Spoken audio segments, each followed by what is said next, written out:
Before we begin, if you enjoy world history and global politics explained in a clear and engaging way, please hit the like button, subscribe to the channel, and turn on notifications so you do not miss future videos.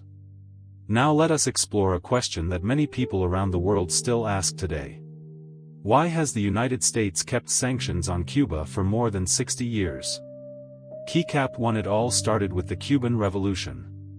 Before 1959, Cuba had very close economic ties with the United States. American companies controlled much of Cuba's sugar industry, banking system, and tourism sector. In many ways, Cuba functioned as a key economic partner, even a backyard market for the US. Everything changed after Fidel Castro led the Cuban Revolution in 1959. The new government adopted a socialist system and nationalized industries, including American-owned assets. For Washington, this was not only an economic loss, but a serious political challenge. Recap 2. The Cold War, the main reason. At that time, the world was deep in the Cold War between the United States and the Soviet Union. When Cuba openly aligned itself with the Soviet Union, tensions escalated rapidly. Imagine this from the US perspective. A socialist government, just 90 miles from Florida, with military ties to America's biggest rival.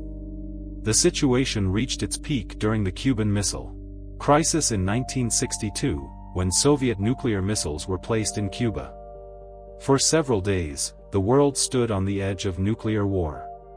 After this, the US imposed a comprehensive economic embargo to isolate Cuba, weaken its government, and prevent it from becoming a model for other countries in the region.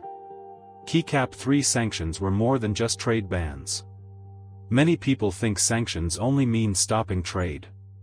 In reality, the embargo included financial restrictions, limits on travel and investment, pressure on other countries to reduce cooperation with Cuba. For decades, Cuba faced shortages of fuel, medicine, and industrial supplies. However, despite these hardships, the Cuban government survived. Over time, the US realized an uncomfortable truth. Sanctions did not cause the collapse of the Cuban system as originally hoped. Recap 4. U.S. domestic politics played a major role. Another key reason the embargo lasted so long lies in US domestic politics. The Cuban-American community, especially in Florida, has had strong political influence. Many opposed the Cuban government and supported maintaining a tough stance.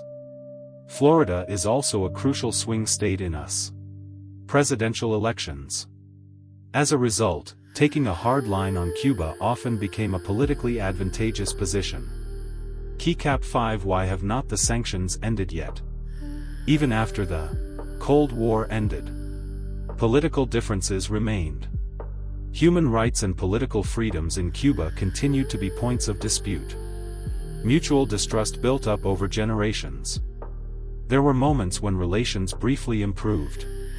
But each change in US leadership often brought new shifts in policy.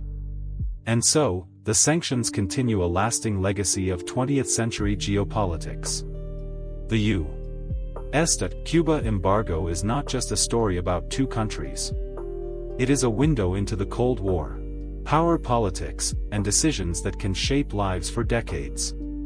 It reminds us that some conflicts do not end with wars, but they also do not fade away easily with time. If this video helped you better understand the world we live in, please like, subscribe, and share it with others. Thank you for watching, and I will see you in the next story.